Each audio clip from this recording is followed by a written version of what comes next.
Since ChatGPT was released in November of last year, we've seen an endless stream of articles around its capabilities and its ability to generate content.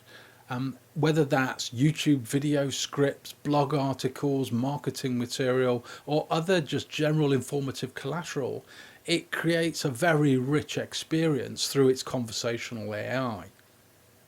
What I wanted to look at today, though, was look at something a little bit more practical. Look at how could AI be used to improve organizational business processes, specifically around information assurance and knowledge management.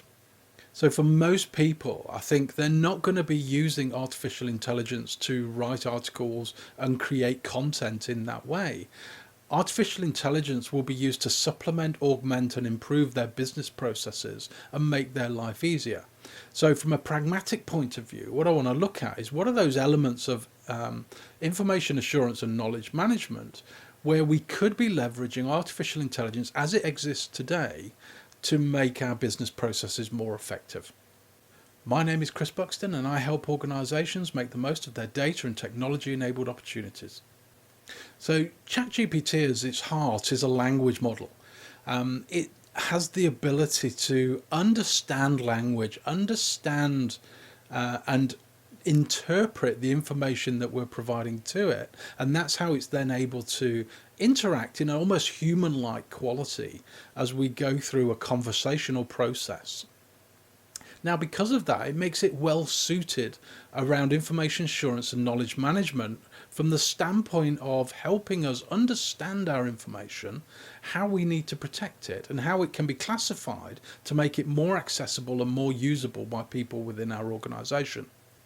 So the way that we would normally do this in organization is when you're saving your information into a records management system, you get the form that pops up where you're asked to fill out metadata, you're asked to describe keywords and security classification and other elements that informs the organization what that information is and what you can do with it. So being able to use artificial intelligence to streamline that process, make it easier, make it more consistent, could have significant benefits for an organization.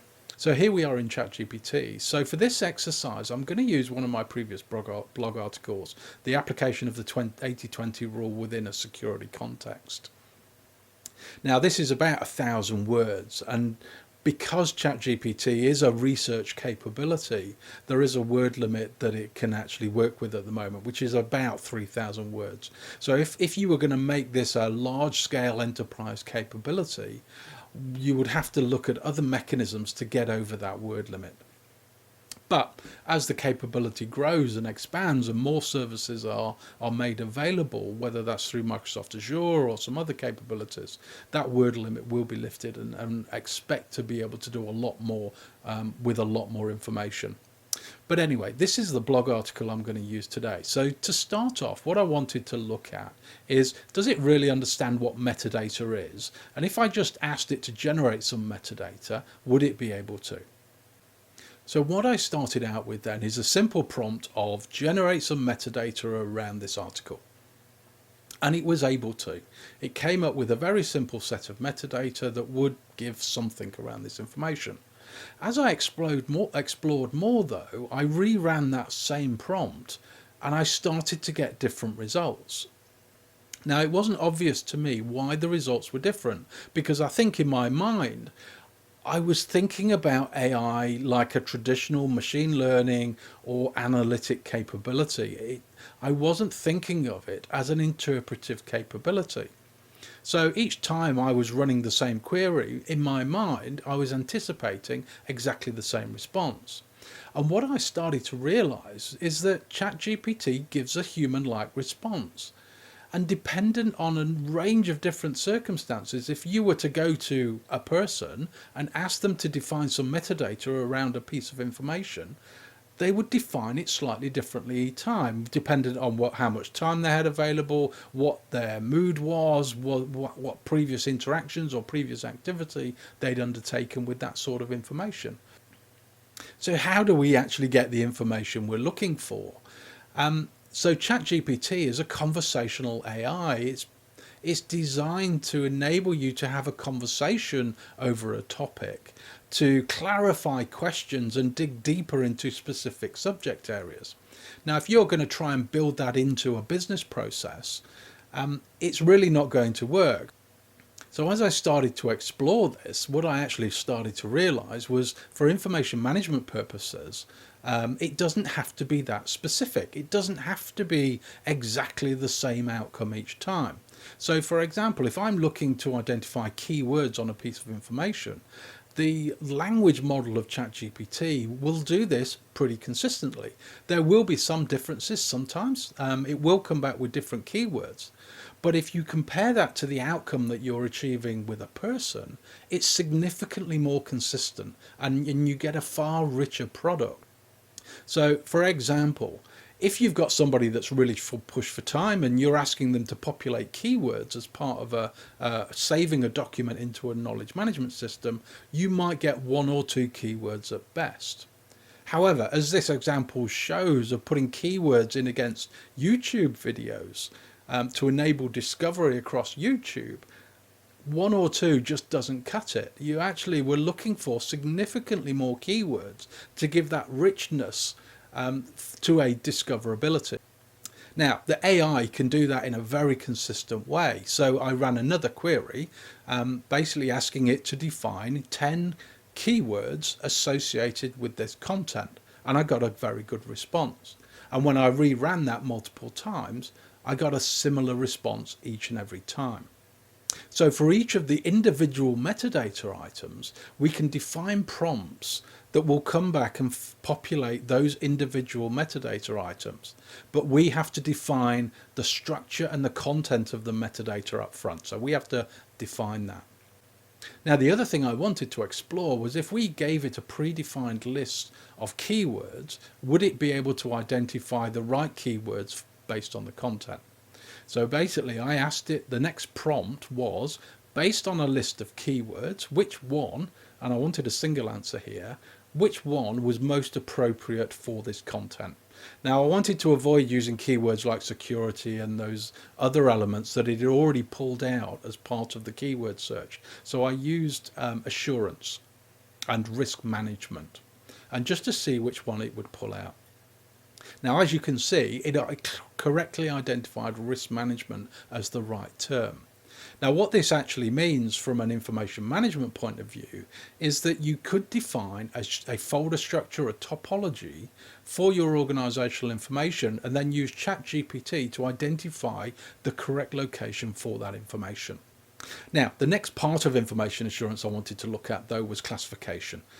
So around the security and privacy of information, because ultimately our security controls and how we deal with that information depends on the content of that information. So what I wanted to look at was, can it understand when there is private content within a piece of information, and can it not? So I modified the blog article and basically injected a couple of items of private information in there. I then ran a prompt that basically say, can you tell me if there is private information within this record, within this piece of information that I've provided? Now, as you can see, it's correctly identified a couple of items. So it's been able to pull out credit card because it has a particular structure. It's been able to pull out name and address and those elements. However, within the document, I put a generic term in there of account number followed by a random number sequence that didn't really follow any sort of structure like a credit card number and those sorts of elements. And it wasn't able to identify it. And I reran this multiple times. So what it appears to be is it can identify private data if it is structured to look like private data. So if it is structured to look like a name and address and a date of birth or a credit card, it can handle it. If it's other private information that isn't structured in the same way, it can't identify that at the moment. So that's a gap area, I think, that would need a little bit more exploration and more training of the model to be able to pull out elements that potentially indicate private information within a record set. What I also wanted to explore was, could it help us summarize information? Now, the two ways that I wanted to look at this was, one, because it summarized an article, so going from 1,000 words down to about 100. Really, it was about content consolidation as much as anything. So the prompt I asked it was to write a summary based on this article. Now, the result I got was pretty good. It gave a fairly reasonable summary. And even though I prompted it with a ever diminishing number of words, it wasn't really able to stick to that. So after I tried 100 words and I got a really good response, I tried, could we get it down to 50 words? In reality, it gave me about 75 words, and it couldn't really consolidate any more than that. So giving it a very small word count, it does its best, but if it goes over, it doesn't mind so much. And actually, I didn't mind so much either, because the result I got was pretty good.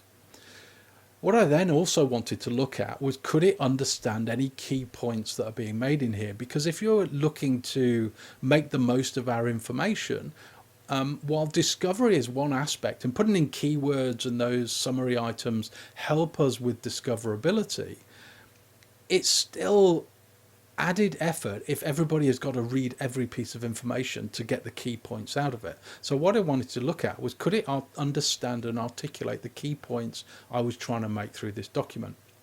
So again, I gave it the prompt to identify a number of key points from this article. And it was, again, able to do that in a consistent way and a repeatable way.